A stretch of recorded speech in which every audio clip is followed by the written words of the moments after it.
Hello future doctors, कैसे हैं आप सब। आई थिंक बहुत अच्छे होंगे। मैं हूं आप सभी का दोस्त डॉक्टर अभिषेक और मैं स्वागत करूंगा आप सभी का। दोस्तों, इस बार नीट एग्जाम में लगभग 26 लाख बच्चों ने नीट का फॉर्म फिल कर लिया है और लगातार हर दिन कुछ ना कुछ बच्चे फॉर्म को फिल करते जा रहे हैं। मेरे पास बहुत से बच्चों की क्वेरी आई है कि सर क्या इस बार नीट का कट ऑफ हाई जाएगा, हम कितने स्कोर को लेकर सेफ मानकर चलें कि अगर हम इतना स्कोर करेंगे तो हमको एक एमबीबीएस सीट मिल जाएगी। आज अपने इस वीडियो के माध्यम से मैं आप सभी को बताने वाला हूं कि नीट 2024 नीट 2024 में आप किस स्कोर को सेफ मानकर चलें कि आपको एमबीबीएस मिल सकता है। तो चलिए वीडियो की शुरुआत करते हैं। देखिए, लगभग 26 लाख बच्चों ने फॉर्म को फिल किया है। 1,10,000 समथिंग टोटल एमबीबीएस की सीट्स हैं। गवर्नमेंट सीट्स लगभग 77,000 है।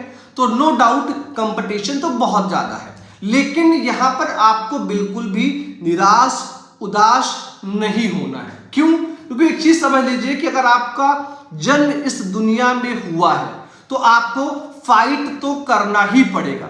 ये दुनिया एक वार जोन है और यहां पर वही सरवाइव कर पाएगा जो फाइट करेगा। बेशक आप एक एमबीबीएस के लिए सीट के लिए फाइट कर रहे हैं, तो कोई खाने के लिए फाइट कर रहा है, तो कोई गवर्नमेंट जॉब के लिए फाइट कर रहा है। हर जगह फाइट है, हर जगह कंपटीशन है। सक्सेस उसी को मिलेगा जो फाइट करना सीखेगा। आपको एक एमबीबीएस की सीट चाहिए, आपका पूरा फोकस उसी सीट पे होना चाहिए, ना कि कितने बच्चों ने फॉर्म को फिल किया, कौन बच्चा गरीब है, कौन बच्चा अमीर है। ये सब चोचले हैं, आपको इन पे फोकस करना ही नहीं है। एक एम बना लो कि भैया हमको एमबीबीएस करना है, उसके लिए हमें एक एमबीबीएस सीट चाहिए। वो दिल्ली एम्स की हो सकती है, वो केजेएमयू की हो सकती है, वो मौलाना आजाद की हो सकती है, वो बीएचयू की हो सकती है, व फिर वो एक नॉर्मल गवर्नमेंट एमबीबीएस कॉलेज भी हो सकता है। बस इसी को टारगेट मानिए और पढ़ना स्टार्ट कर दीजिए। हर दिन नंबर आप क्वेश्चन प्रैक्टिस करिए, आपका सिलेक्शन होगा और आपको एक एमबीबीएस सीट मिलेगी। इस चीज की मैं गारंटी लेता हूं। चलिए बात कर लेते हैं सेफ स्कोर को लेकर यार। तो नो डाउट इस बार पिछले सालों की तुलना में एमबीबीएस एडमिशन में कम से कम 10 नंबर की बढ़ोतरी तो होनी है। अगर आप जनरल कैटेगरी से बिलोंग करते हैं तो एक बात समझिएगा कि ऑल इंडिया कोटा और स्टेट कोटा दोनों में कम से कम 7 से 8 नंबर का डिफरेंस मिलेगा। जनरल कैटेगरी बच्चे को अगर एक एमबीबीएस सीट चाहिए ऑल इंडिया कोटा काउंसलिंग में, तो उसका स्कोर कम से कम 630 या उससे ज्यादा होना चाहिए। उससे कम होने पर आपको प्रॉब्लम हो सकती है या आपको 1 साल वेट करना पड़ सकता है।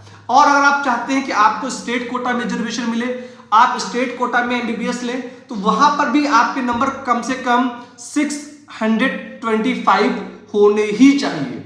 हो सकता है कि इस कट ऑफ में आपको 2-3-4 नंबरों की कमी दिखे, आपको 620 पे एमबीबीएस मिल जाए, लेकिन हम उस होने का वेट नहीं करेंगे।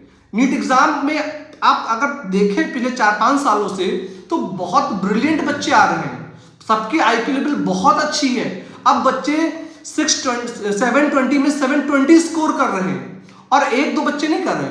अगर आप देखेंगे 700 से अधिक बच्चों की लिस्ट निकालेंगे तो हर साल 100 से अधिक बच्चे हैं जिनका स्कोर 700 से ज्यादा आ रहा है। तो जाहिर सी बात है इस बार भी ऐसे बच्चे आएंगे तो कंपटीशन तो बढ़ेगा, लेकिन कंपटीशन बढ़ने का मतलब ये बिल्कुल नहीं है कि आप एमबीबीएस नहीं कर सकते हैं। बस आपको 3 से 4 क्वेश्चन सही और करने हैं। अभी तक आपका टारगेट 610 था, अब 630 हो जाएगा। 5 क्वेश्चन सही कर लीजिए, 20 नंबर बढ़ जाएंगे और 630 अगर आप स्कोर करते हैं तो आपको एक गवर्नमेंट एमबीबीएस सीट मिल जाएगी। अपोजिट हैंड अगर आप एक ओबीसी कैटेगरी के बच्चे हैं भाई, तो जनरल से कम कट ऑफ ओबीसी का भी नहीं जाने वाला है। इक्वल दोनों आके खड़े हो गए, जनरल ओबीसी 1-2 नंबर का डिफरेंस आता है।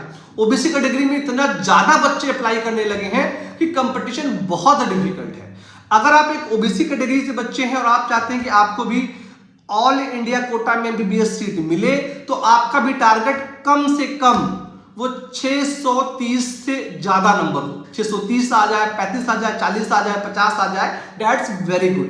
और अगर आप स्टेट कोटा में चाहते हैं तो आप भी स्टेट कोटा के लिए कम से कम 625 नंबर तो लेके आइए ही आइए। बेशक पिछली बार आपको 608 610 पे एमबीबीएस सीट मिल गया था, लेकिन इस बार आप उसका वेट ना करें अब बहुत से बच्चे जो भैया एससी और एसटी से बिलोंग करते हैं या वो फिजिकल हैंडीकैप्ड हैं, तो वो बहुत रिलैक्स थे कि भैया हमको तो 600 450 से ऊपर नंबर ले आएंगे, 480 नंबर आ जाएगा, एमबीबीएस मिल जाएगा। तो मेरे भाई अब समय बदल गया है। Now the time has been change. SC category हो या फिर एसटी कैटेगरी हो, यहां पर भी बच्चे अब ऐसे ऐसे आने लगे हैं जो बहुत मेहनत करते हैं। वो 2-2 साल से नीट की प्रिपरेशन स्टार्ट कर चुके हैं। कोई बच्चा फर्स्ट ईयर से लगा हुआ है, कोई बच्चा 12th से लगा हुआ है, कोई कोचिंग कर रहा है, कोई सब से पढ़ रहा है। क्योंकि अब सबको पता है कि दुनिया में सरवाइव करना है तो पढ़ना है। कैटेगरी हमें सिर्फ एमबीबीएस एडमिशन दिलवा सकती है, उसके बाद तो हमें मेहनत खुद से करना है ना। तो अगर आप अभी से सतर्क रहोगे तो ही आप फ्यूचर में एक अच्छे डॉक्टर बन पाओगे।